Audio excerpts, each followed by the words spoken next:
Today, Music Talk heads to Clarksdale, Mississippi to talk to Charlie Musselwhite about his new album, Mississippi Sun. According to Charlie, Clarksdale is, quote, ground zero for the blues, unquote, and he's got the stories to back up that claim. I was walking down the road when blues gave me a ride. You know, blues tells the truth in a world that's full of lies. So you got a new album coming out in a couple of days. How are you feeling about it? Well, I'm real happy about it. I thought it was a pretty good record, but the reviews I've been getting are like, wow. Well, that's all right. I wasn't expecting that. It sounds real good. People are really liking it. Right. So you've been doing this a while. Tell me kind of what stands out for you about this record. It's called Mississippi Sun. Well, people don't usually think of me as a guitar player, but I play guitar on every tune, and I overdub my harmonica. Right. I could put my harmonica on a rack, but I play it so much better when I hold it. So Gotcha. yeah. So it'll be interesting to see how this plays out. All righty. So when and where did you record it? Right here in Clarksdale, just a couple blocks away. Is a friend of mine has a studio, and it's a good studio. Morgan Freeman does his overdubs and voiceovers there. So you know it's a good studio. He's the voice of God. Yeah. He's a nice guy. He's a really nice guy. But the guy that owns the studio, he's a guitar player and a songwriter and a friend of mine. We just fooling around in the studio. I'm playing the guitar, and he said, we should record some of this. And says, yeah, sure, go ahead. And over a couple of years, we just kept recording. And at some point, somebody said, this could be a record.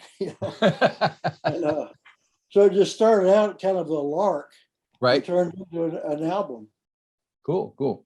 I don't know who named it. It wasn't my idea to call it Mississippi Sun, but it seems to make sense to call it that. It does indeed. So it opens with a song called Blues Up the River, singing about rolling down the Gulf. How come that's kicking things off? Blues up the river, rolling down to the Gulf. Blues up the river, rolling down to the Gulf. I'm gonna drink muddy water till I've had enough. Right, is that the record itself? Yeah, I get that. Oh, you got vinyl. Very cool. Yes, it's blue vinyl. Even better. Yeah. I don't know who did the sequence. Maybe the label did it. I don't know, but I just record them and they can do what they want to with it. Yeah, gotcha. So do you remember what brought the song on? The way I write a song is I'll have an image of a place or a situation, and I think about it, and I can see it in my mind. I just think of the lyrics to describe it. Right. So me sitting by the river and watching the water flow, and it just came to me, those images, the words just surface, and I just write them down. Very good. So who's playing on the record with you? It's just me, and there's a drummer and a bass player on a few of the tunes. Right. Local guys, Quicksand on drums and Barry Bays on the acoustic bass, and they just came in the studio, and we just recorded together. No rehearsing or anything. It was just very casual. Don't want to spoil it. No, don't want to overthink it. Yeah. I like Quicksand. Where do you get that name from? Do you know? I've been afraid to ask. I don't know. His real name is Ricky Martin. Okay. Pine orchard right across the Mississippi River here. Right. But well, since there's another Ricky Martin out there, I guess Quicksand will do the job. No relation to the other Ricky Martin. Right. Now, one track I wanted to talk about was My Road Lies in Darkness. It just sounds very live in the studio, kind of more of a performance than a recording. It's a long old road it don't seem to have an end.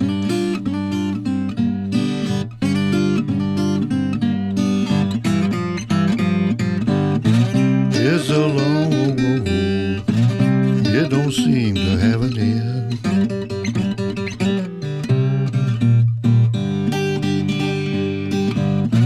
Just keep on traveling, see what's waiting round the bend. They're just tunes. All these tunes are tunes I've known for a while. Uh-huh. And I was just recording my repertoire. That's all. Yep. That was one of them. I wrote that one a long time ago. I don't even remember what triggered that one, but again, it's got those images in it that I try to describe. Right. Right. And did I see you? Did you play in Switzerland recently? I was in Bern for a week at a Marion's Jazz Room. Really nice place. The jazz room is in the basement of the hotel where you stay, and they have a restaurant. So they have really good food. It's a really nice hotel, and just take the elevator down, play, and go back to your room. It was really nice. Really Excellent. Nice folks done it too. Cool. So what was it like going over to Europe kind of in these days? Is it was different than it was before? Well, I don't know. All I did was go right to the hotel and Right. just did the gig and came right home. All right. Since COVID, I'm not so eager to get out and mingle with groups of people and get into, Yep. try to keep safe on some level. Yep. So have you noticed that's kind of affected the live shows, the way the crowd reacts and all that? Or are they a little more? Oh, if I couldn't tell any difference. The place was packed and they all loved it. People were even dancing. Cool. That's what you like to see. Yeah. When I see women moving, that really inspires me. There you go. See, I think your next show is in Santa Rosa, California, isn't it? What about Santa Rosa? Is that where your next show is? Healdsburg, California. Oh, okay. All right. The Healdsburg Jazz Festival. Oh, that sounds like fun. And it's a real nice town, and looking forward to that. I used to Gotcha. live not far from there in a little town called Geyserville. Yeah, it's in the wine country. I used to say I was the only musician in history that moved to the wine country and quit drinking. Well, that's right. I read the story about how you quit drinking, like over the course of the 3-day thing and all that. Oh, yeah. So was it hard to stay sober after that or not drink at all? Well, thinking about quitting was harder than actually quitting. Once Right. I quit, it was like, what was that all about? That's good to know. Yeah. I mean, I have wine and beer and liquor right here in my house. I say it's for people that visit, but actually it's to prove to me every day that it has no power over me. That's nice. That's cool. Right there, I can have it if I want it. Yep. I don't want it. I've had it. Very good. I did my share and somebody else's too. There you go. So what's that you're drinking now? Oh, this is bottled tea, Nice. unsweetened, pure leaf, no sugar, real brewed tea. Hey, there you go. So, I've spoken to quite a few blues musicians recently, and what's the state of the blues as far as you're concerned these days? Is it change? Is it different? Is it the same? How do you feel about things? To me, it seems like it just constantly gets better. Right. And especially here in Clarksdale, you can hear more live blues here in Clarksdale, little old Clarksdale, than you can up in Memphis, which claims to be the home of the blues up there. Right. That's about an hour and a half drive north. But right here, we have the Delta Blues Museum that has an after-hours program for school kids. That's where Kingfish came from, right out of that school right there. They learn how to play the blues right here every day. Yep. And there's a lot of little juke joints around here. Red's Lounge is about a 3-minute walk from me down the street. And the Ground Zero, which Morgan Freeman is a part owner of, I can see it out the window over here. Right. So there's a lot of places to play and hear music, and there's festivals all through the summer. We just had the Juke Joint Festival, and Kurt Fletcher, who now lives in Nashville, drove down, and I played with him a couple of times, and we just had a hell of a good time. Cool. Sounds like the place to be. If you love the blues, Clarksdale is ground zero. No, I'm You can trying to feel think. the blues Wasn't Ike in the Turner from air. there? I'm sorry? Was Ike Turner from Clarksdale, I think. Yeah, and Sam Cooke and Yeah. got a lot of people. If they weren't born here, they passed through here. Down the street's an old hotel where Robert Nighthawk used to stay. His suitcase is still there. Now, going back to the record, do you have a favorite tune on the record for yourself that you want to talk about?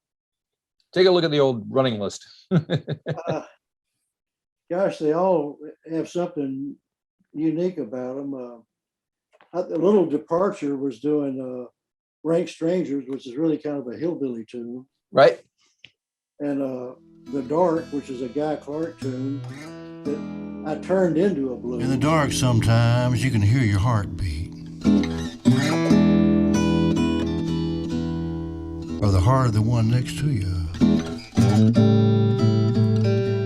The house settles down after holding itself up all day. Shoulder slumps, gives a big sigh. You hear no one's footfall in the hall. And I like the lyrics, so I messed with it, You're up in the kitchen, fit it sitting into a working blues time. situation. It's kind of like a spoken vocal on that, isn't it? Yeah. But I thought it was fitting for a blues album. Sure. And remembering Big Joe, after Joe died, a friend of mine that knew Joe real well came by with his guitar. Right. And I was playing on it, and hey, let's record that too. So I just recorded just an instrumental that I just made up Right. on the spot.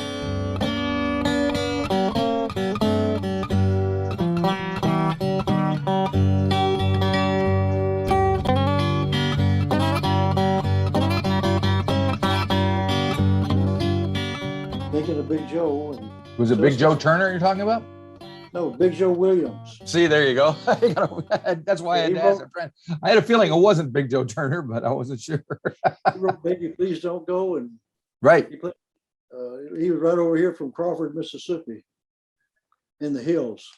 In the hills. He was a good friend of mine. We roomed together in Chicago quite a bit, and I learned a lot about the blues from old Big Joe. He was Very a cool. tough old man. Was he? Oh yeah.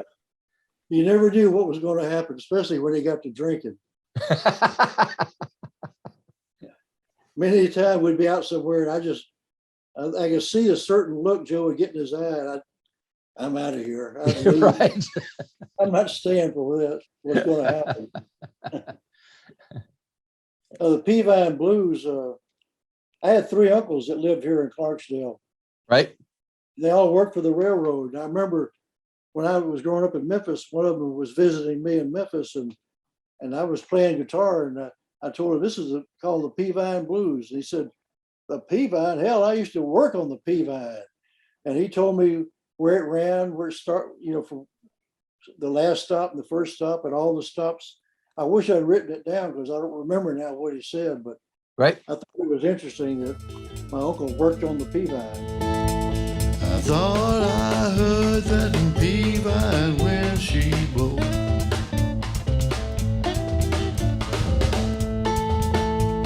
I thought I heard that Peavine when she blows.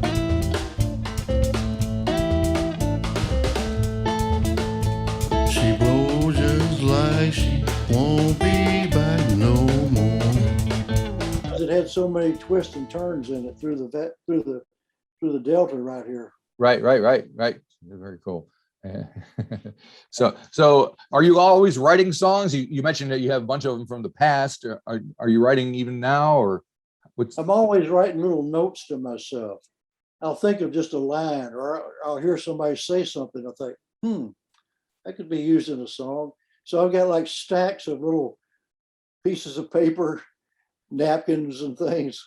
And when I'm working on a song, I'll get all that stuff out and start looking through it. I thought, this would go with that song. And this might, if I change this word here, Right. They put it together like that, like a picture puzzle. Right. Yeah.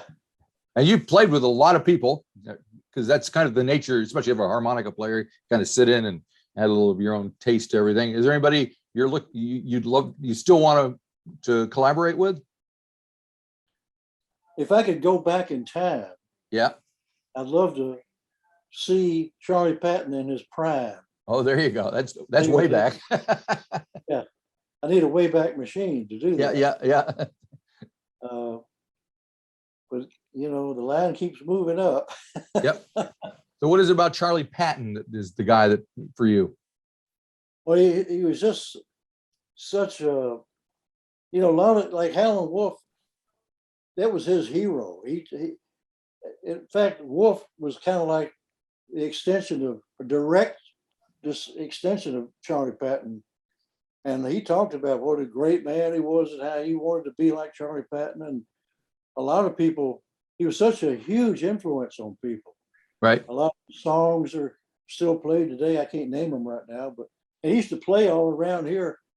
A friend of mine saw an old man in his 90s driving a lawnmower, Right. Canyon Stone, and he had stopped and he was just taking a break, and she went up and started talking to him about what it was like when he was a young man in Clarksdale, and she had the presence of mind to ask him, "Did you ever see or hear Charlie Patton?" And he said, "Charlie Patton, I saw him play on that porch, and I saw him play on that porch, and I saw him play over here." And then he started singing one of Charlie Patton's tunes and got up and did a little dance. I mean, he knew the words to the tune, That's amazing. Yeah. Yeah. Well, So you're Charlie definitely in Patton, the right place there in Clarksdale. That's for sure. he had a huge presence and a huge influence. And and he, Pop Staples learned guitar from Charlie Patton. Right. Yep. A lot of people learned from him. Yeah. Man.